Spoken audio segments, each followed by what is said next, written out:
I'm Brian Winnekins. We are at the NAFB convention in Kansas City. Thank you to our NAFB sponsors, and they include Annabis Silo of Duran, Darrell Equipment Services, Plainview, Minnesota, and Woodville, Wisconsin, Wisconsin Farmers Union, Wisconsin Soybean Marketing Board, and Wisconsin Corn Growers Association, along with Samantha Brantner, your Dekalb and Asgrow seed representative serving Western Wisconsin.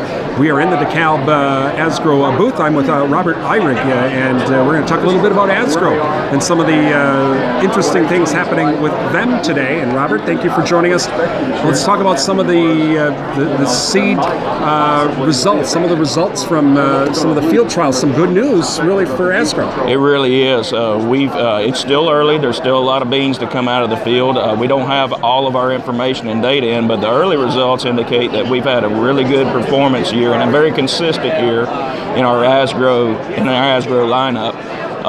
Something else that I would attest to as well is that we're getting a lot of good anecdotal feedback from the field, whether it's our field organization, our dealer network, and often our growers commenting on the performance of the product and how it's stood up well and how well it's been yielding. So we're very optimistic about what the lineup will look like come 2018. It was also a very challenging year for soybean and really even corn growers as well. We had some wacky weather at times, so that also has to be some good news about how the results were consistent, because we kept hearing about inconsistent yield results even in individual fields. Absolutely, and we had those ups and downs, and that's I always anchor back to where our breeders look and examine our portfolio each and every year and really refine it.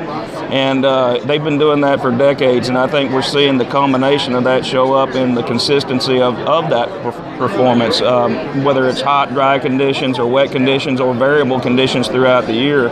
And that consistency really goes back to that breeding effort. Other things that we're looking at in the portfolio are incorporating greater disease tolerance to things like white mold, phytophthora, even iron chlorosis and salt tolerance. Those are things that plague certain parts of the region, and breeding those types of traits into our background to have exclusive Asgrow genetics in the bag is something that we're going to see come 2018 and beyond.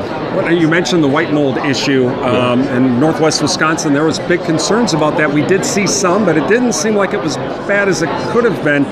That white mold resistance, how important is that going to be going down the road?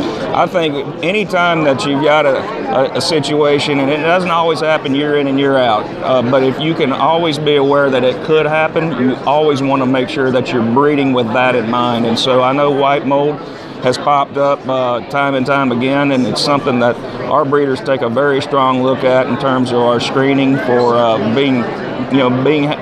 to have some of the best and proper traits within our Asgrow lineup.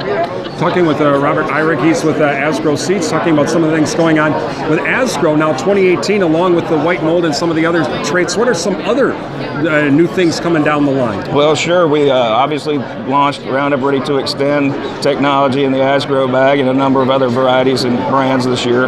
And I think farmers are seeing that as a welcome to their management of weeds in their fields. A lot of difficult to control weeds such as mare's tail and water hemp, Palmer amaranth, even ragweed. This new technology really provides a good opportunity for those folks to really handily manage those weed pests, which have given them challenges over the years.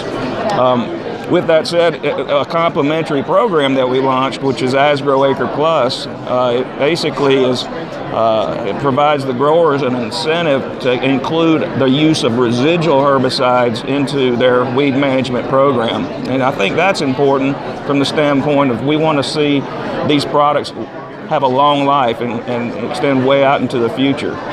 So when they rely on simply one herbicide, we've seen the result of that. And so we're really trying to encourage folks to use a holistic weed management approach on their farm, looking at a variety of different herbicide modes of action to help manage a lot of these difficult to control weeds. All right, well, Robert, again, thank you for joining us. That's Robert Irig with Asgrow. We are at the NAFB convention in Kansas City. I'm Brian Winnekins for Real Country 1430 WRDN.